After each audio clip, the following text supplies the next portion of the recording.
Benim kızımın işi gücü bitmez ki.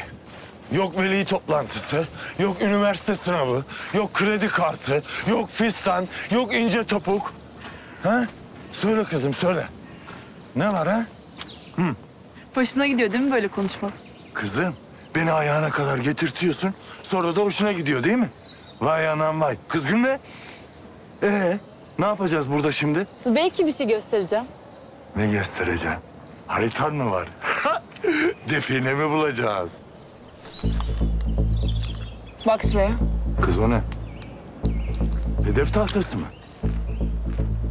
O ne diyorum kız? İşte bunun için çağırdım seni.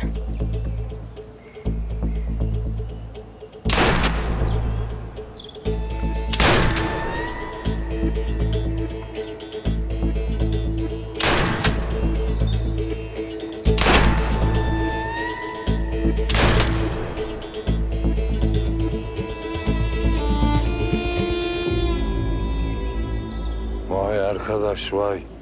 Şu benim kızıma bak ya. Gidin getirin şunu.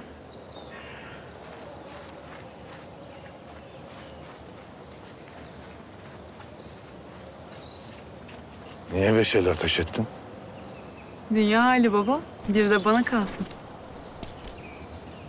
Hadi.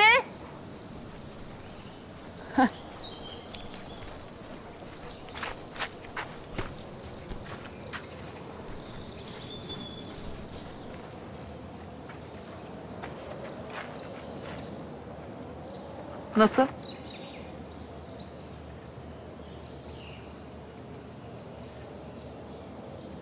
Yok kızım yok. Silah senin eline yakışmıyor. Bu ne ya? Ya nereye? İşim var kızım.